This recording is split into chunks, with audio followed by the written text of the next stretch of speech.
भी चीजों को मुकम्मल तरीके से करिए। लेकिन बड़ा बड़ा जो मसला वैभव यही है कि सिक्योरिटी बहुत बड़ा इश्यू यहाँ पर है। ये खुली पहाड़ियां हैं, दुश्मन कहीं से भी आ सकता है, दुश्मन का हमला कहीं से भी हो सकता है, दुश्मन की आर्टिलरी फायर कहीं से भी हो सकती है। कल रात को भी ये खबर आई थी कि जब भी करगिल विजय दिवस मनाया जाता है तो पाकिस्तानी जो सेना है वो बॉर्डर पर सीज फायर जरूर करते हैं, क्योंकि सीज फायर का उल्लंघन जरूर करते हैं, क्योंकि उनको लगता है कि जब हम अपने देश के वीरों का शौर्य और पराक्रम सेलिब्रेट कर रहे हैं तो क्यों ना उसमें खलल डाला जाए। इसलिए ये बहुत खतरनाक एरिया भी है वैभव, और इसीलिए आर्मी हर चीज बहुत कैलकुलेटिव तरीके से करती है। आप बिलीव करिए कि मीडिया को टाइम दिया गया है कि आप इतनी देर तक लाइव कर सकते हैं, कैमरा इतनी देर तक ऑन करेंगे, इस एरिया में जाएंगे, उस एरिया में नहीं जाएंगे। हम जहां रुके हुए हैं वैभव, हमारा जो स्टे अरेंज किया है आर्मी ने, वहां पर भी हमने देखा कि वहां पर भी आर्मी के जवान रात भर गश्त कर रहे थे। हर मीडिया जो पर्सनल उनका नंबर उनके पास है, वो फोन करके पूछ रहे हैं कि आप ठीक हैं, आपके यहाँ कोई दिक्कत तो नहीं है, आपका फोन चल रहा है कि नहीं, इंटरनेट है कि नहीं। इस तरह की तमाम जो बेसिक जरूरतें हैं उसका भी आर्मी ख्याल रख रही है। और हमें बार बार ये ताकीद की गई कि बिना बताए, बिना इन्फॉर्म किए कहीं मूवमेंट मत करिए, कहीं मत जाइए। आपको कोई सवाल में और आपसे चाहिए करनी है, कुछ इन जवाबों के बीच ऐड करना चाहूंगा, क्योंकि आप लगातार द्रास में मौजूद है, उन तमाम तस्वीरों को दिखा रहे हैं, उन तमाम वेपन्स को दिखा रहे हैं जिनके जरिए हमारी सेना ने इन तमाम पाकिस्तानियों को पीछे ढकेला था। लेकिन आज करगिल विजय दिवस के 27 साल लगभग बीत चुके हैं, और आप याद करिए ऑपरेशन सिंदूर यानी कि 26वें साल में भारत ने उस वक्त भी यह साबित किया कि भारत हथियारों में लगातार अपडेट हो रहा है, आत्मनिर्भर हो रहा है, और भारत का डीआरडीओ भारत के डिफेंस सिस्टम को, उसकी नब्ज को, उसकी रीढ़ को इतना मजबूत कर रहा है कि आने वाले वक्त में भी अगर पाकिस्तान हिमाकत करेगा तो हम तैयार हैं। अमित, बिल्कुल वैभव, यू सेड राइट, बिकॉज देखिए हमारे जो वेपन्स हैं, हमारे जो कम्युनिकेशन डिवाइसेस हैं, हमारे जो आर्मरी है, हमारे जो गियर्स हैं आर्मी के, वो सब लगातार मॉडर्नाइज किए जा रहे हैं। दुनिया की जो टॉप कंट्रीज हैं, जिनके जहां पर दुनिया के सबसे बेस्ट आर्मरी, गैजेट्स और बुलेट प्रूफ जैकेट्स की बात करें, चाहे वेपनेटिक उनके हेलमेट्स की बात करें, गन्स की बात करें, इक्विपमेंट की बात करें, तो हम पूरी दुनिया में जो बेस्ट ऑफ द फैसिलिटीज दुनिया भर की आर्मीज को मिलती हैं, हम उससे बेहतर करने की कोशिश कर रहे हैं।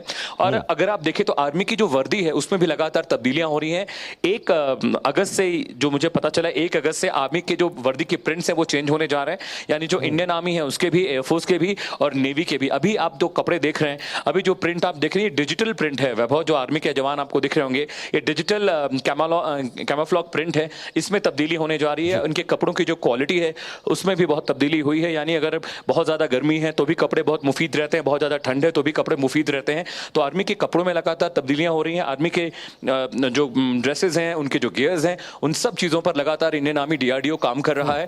और इसी वजह से हमारी आर्मी अब दुनिया की उन टॉप 5 आर्मी से भी एक है। चाहे अमेरिका की बात कर लें, चाहे रशिया की बात कर लें, चाहे हम इसराइल की बात करें, तो जिस तरह के टैक्टिकल गियर्स, वेपन्स, गन्स उन देशों की आर्मीज के पास है, वही सेम गन्स और तमाम चीजें हमारी आर्मी भी इस्तेमाल करती है। देखिए एनएसजी के कमांडोज आपको दिखाई देंगे, राजनाथ सिंह की रक्षा में ये लगाए गए हैं, उनके पर्सनल सिक्योरिटी में एनएसजी कमांडोज हैं, वो लगातार पूरे एरिया को बीफ्ड अप कर रहे हैं। देखिए अभी भी आपकी भी नजर गई होगी, रक्षा मंत्री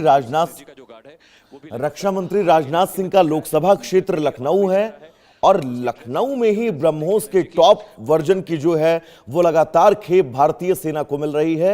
ये वही ब्रह्मोस है जो पाकिस्तान के अंदर घुसकर पाकिस्तान को बता चुकी है कि भारत की रक्षा क्षमता कितनी ज्यादा मजबूत हो रही है। अमित, 9mm ब्रेटा की पिस्टल होती है, ग्लॉक पिस्टल्स ये रखते हैं। तो ये जो इनके गेयर्स है, आप देख सकते हैं कितना मॉडर्नाइज हुआ है इंडियन आर्मी की ब्रिगेड, कितनी मॉडर्नाइज हुई है इंडियन आर्मी की जो टैक्टिकल गेयर्स हैं और जो उनके वेपन्स हैं, जो इक्विपमेंट वो इस्तेमाल करते हैं अपने एक्शन के दौरान। वैभव, अमित, मेरा सवाल, मेरी आवाज आप तक पहुंच रही है? जी वैभव पूछें। अमित, एक संयोग, इस संयोग पर आपकी भी नजर गई होगी, आपका भी ध्यान गया होगा। रक्षा मंत्री राजनाथ सिंह का लोकसभा क्षेत्र लखनऊ है, और उसी लखनऊ के अंदर ब्रह्मोस का टॉप वर्जन जो भारतीय सेना को लगातार मिल रहा है, भारतीय सेना डीआरडीओ उस टॉप वर्जन को लखनऊ में विकसित कर रही है। ये वही ब्रह्मोस है जिसने पाकिस्तान को बता दिया कि भारत की क्षमता 1999 से अब बहुत अपडेट हो चुकी है, और आने वाले वक्त में अगर आप हिमाकत करेंगे तो हम अपने अपडेट वर्जन से आप पर प्रहार करेंगे। बिल्कुल है वो। देखिए ब्रह्मोस की जो असेंबली लाइन लखनऊ में लगाई गई वो इसीलिए क्योंकि यूपी के दो बड़े शहरों में ये लाइन लगाई जा रही है। एक तो यूपी में, इसके अलावा यूपी के आसपास के इलाकों में जैसे बाराबंकी का इलाका है वहां पर भी डिफेंस ने एक साइट वहां पर सेलेक्ट की जहां पर ब्रह्मोस की डिजाइनिंग की जाएगी। और ये देखिए मेरे ठीक पीछे तस्वीरें वैभव मैं आपको दिखा रहा हूँ, आप जो सवाल पूछ रहे हैं मैं उसको बताता चलूंगा। अब जो कार्यक्रम है करगिल विजय दिवस कार्यक्रम वो आगे बढ़ रहा है। आर्मी पर्सनल्स और शहीदों की जो फैमिली है वो एक अलग सिटिंग लॉबी में उनको शिफ्ट किया जा रहा है। आरएम यहाँ पर है, कुछ ही देर में रक्षा मंत्री भी बयान देंगे। इसके अलावा जो आर्मी चीफ हैं धीरज सेठ वो भी मीडिया से कंक्लूड करेंगे कुछ चीजें, क्योंकि जब से वो आए हैं, जब से उन्होंने पदभार संभाला, उन्होंने मीडिया से इंटरेक्शन नहीं किया है, तो ये पहला मौका है जब वो मीडिया से इंटरेक्शन करेंगे। आप ब्रह्मोस के बारे में कह रहे थे वैभव, देखिए ये हमारी इंडिजीनियस कैपेबिलिटी है कि ब्रह्मोस मिसाइल हमने बनाई है। लंबी दूरी की मिसाइल है, लैंड टू एयर, इससे ज्यादा विध्वंसक मिसाइल अभी तक एशिया सब कॉन्टिनेंट में किसी ने नहीं बनाई। लखनऊ से सांसद है राजनाथ सिंह और वो लगातार, आपको याद होगा जब डिफेंस की प्रदर्शनी लगी थी आज से 6 साल पहले, तब राजनाथ सिंह ने कहा था कि लखनऊ को एक हम डिफेंस का हब बनाने जा रहे हैं। तो लोगों को लगा था कि शहीद पथ पे एक छोटी सी प्रदर्शनी लगाने के बाद कहाँ ये चीजें आगे बढ़ेंगी, लेकिन देखिए ब्रह्मोस की असेंबलिंग वहां पर हो रही है। इसके अलावा S-400 जो एयर डिफेंस सिस्टम है उसकी असेंबलिंग की बात भी ब्रह्मोस की साइट पर चल रही है। बहुत मुमकिन है कि S-400 का जो इंडिजिनस हमारा जो है, जो हम रशिया की मदद से हमने डेवलप किया है, उसका भी बहुत सारे इक्विपमेंट, उसके भी बहुत सारे पार्ट्स लखनऊ में बनाए जाएंगे। इसके अलावा नोएडा में भी एक डिफेंस हब स्थापित करने की योजना सरकार बना रही है। इसके अलावा जमशेदपुर में भी एक डिफेंस हब बनाने की योजना है।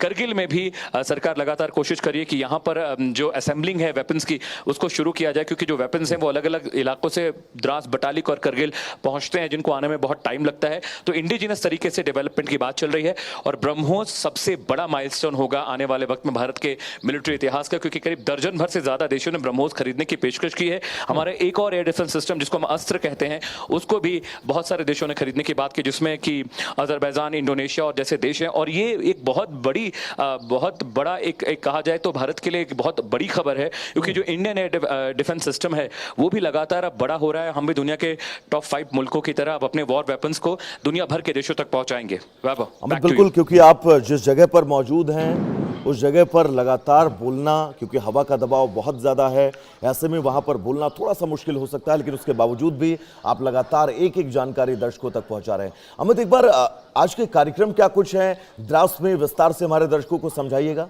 चरणबद्ध तरीके से। देखिए वैभव, सुबह श्रद्धांजलि दी गई है। मैं सबसे पहले आपको वॉर मेमोरियल की तस्वीरें दिखाऊंगा, मेरे कैमरा पर्सन दिखाएंगे आपको। तो आज सुबह 9:20 पर आरएम रक्षा मंत्री साहब राजनाथ सिंह साहब यहां पर पहुंचे थे। उन्होंने श्रद्धांजलि दी, परिवारों से मुलाकात की जो शहीदों के परिवार थे। उसके बाद यहां पर उन परिवारों के लिए एक लंच की व्यवस्था की गई है। साथ ही साथ ये आप मेरे राइट साइड में जो देख रहे हैं, ये जो हट आपको दिखाई दे रहा है, सारी फैमिलीज और सेना के जवान यहाँ पर शिफ्ट हो रहे हैं। ब्रिगेडियर्स, कर्नल्स, JCUs जितने भी बड़े पदाधिकारी हैं आर्मी के, सब वो यहाँ जा रहे हैं। वहां पर एक लंच का प्रोग्राम है। उससे पहले राजनाथ सिंह और जो कमांडिंग ऑफिसर्स हैं वो, इसके अलावा जो धीरज सेठ साहब हैं जो कि आर्मी चीफ हैं, वो संबोधित करेंगे मीडिया को और किस तरह की स्ट्रेटेजिकल तैयारी कर रही है इंडियन आर्मी। पाकिस्तान चाइना से मुकाबले के लिए 2 फ्रंट वॉर के डिस्कशन में हम हमेशा मुफ्तला रहते हैं। आप भी जानते हैं कि चाइना पाकिस्तान कितना बड़ा चैलेंज हमारे लिए है। इसलिए यहाँ पर इस बार जब आएंगे धीरज सेठ साहब तो इस बारे में वो बात जरूर करेंगे, क्योंकि मीडिया से मुखातिब नहीं हुए हैं। इसके बाद राजनाथ सिंह का कार्यक्रम यहाँ पर खत्म है। करीब 12 बजे, 12:30 बजे राजनाथ सिंह यहाँ से चले जाएंगे और जो धीरज सेठ हैं वो भी उनके साथ होंगे, क्योंकि यहाँ से करीब 2 किलोमीटर की दूरी पर आप लगातार जगह नहीं बता।